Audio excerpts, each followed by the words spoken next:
You've got $1,000 sitting in your bank account. Maybe it took you 3 months to save it.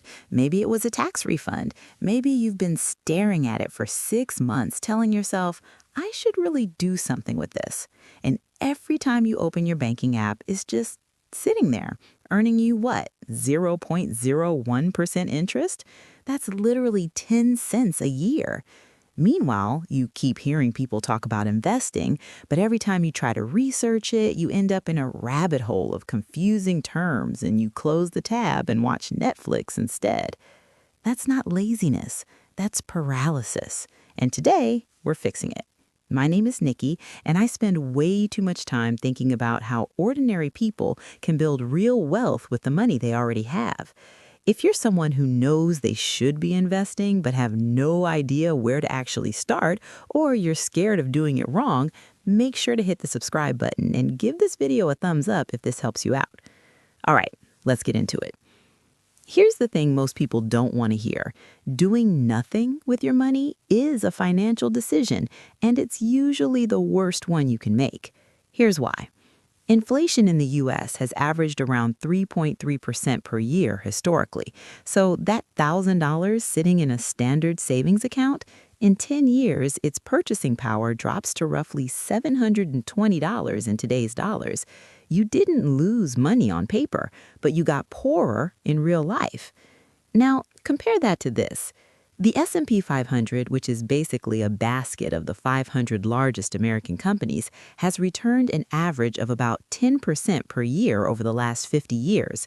If you invest that $1,000 and just leave it alone for 30 years at that rate, you're sitting at over $17,000.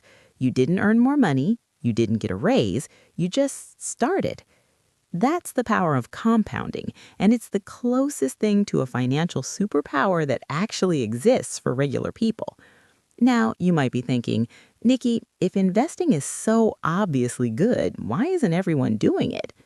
Great question, and the answer isn't intelligence, it's psychology.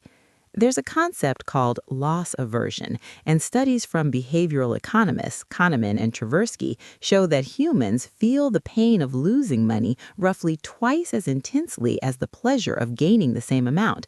So the idea of investing $1,000 and watching it temporarily drop to $850 during a market dip feels catastrophically worse than gaining $150 feels good, even if the long-term outcome is massively positive.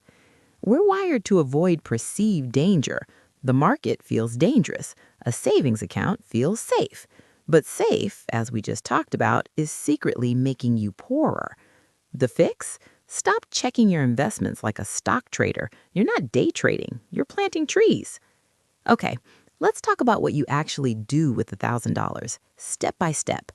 Step 1, make sure you have a small emergency cushion first.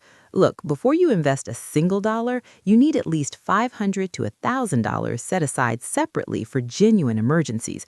Car breaks down, unexpected medical bill, life stuff. If you don't have this, you'll panic sell your investments the second something comes up. And panic selling is how people lock in losses. So if your $1,000 is your only cushion, split it. 500 stays liquid, 500 gets invested. That's still a start. Step 2, open a Roth IRA. This is the most underrated account for first-time investors, and I genuinely don't understand why schools don't teach this.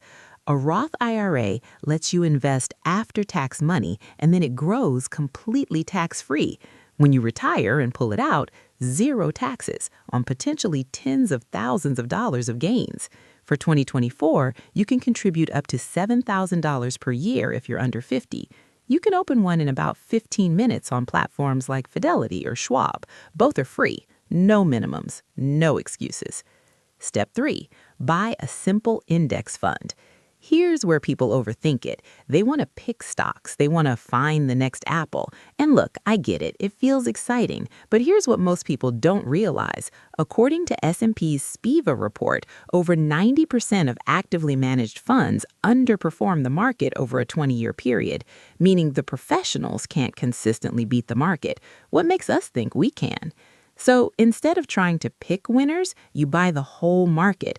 One fund, something like VOO, which tracks the S&P 500, and you own a tiny piece of 500 companies at once. Apple, Microsoft, Amazon, Google, all of it in one purchase. With $1,000, you buy VOO or a similar fund, set up automatic contributions of even $100 or $200 a month, and you're officially an investor. That's it. That's the plan. Let me paint a picture with real numbers. You're 25. You invest that $1,000 today, then you add just $100 a month going forward. At a 10% average annual return, by the time you're 55, that's 30 years, you have approximately $226,000. You personally contributed around $37,000 of that. The market did the rest. Now flip it. You wait until you're 35 to start, same $100 a month, same 10% return. By 55, you have around $76,000. Waiting 10 years cost you $150,000, not because you saved less, because time is the ingredient you can never buy back. This is where it gets really interesting. The first $1,000 you invest is actually the most important money you'll ever put in, not because of the amount, but because of what it does to your identity.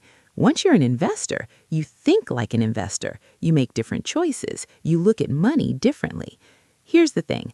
Nobody is coming to save your financial future. Not the government, not your employer, not some lottery ticket. The only person who's going to build wealth for you is you. And the only tool that actually works is starting, even imperfectly, right now. $1,000 isn't a lot of money, but it's enough to begin. And beginning is the whole game. Open the account this week, not next month, not when the market feels right, this week. Future you will either thank present you or resent you, and that choice is happening right now. If this video helped you make sense of something that felt overwhelming before, drop a comment below and tell me where you're starting. I read everything. Hit that subscribe button because we've got a lot more of this coming. Next week, we're talking about what to do once your investments hit $10,000. And trust me, the strategy shifts in ways most people aren't expecting. Let's get it.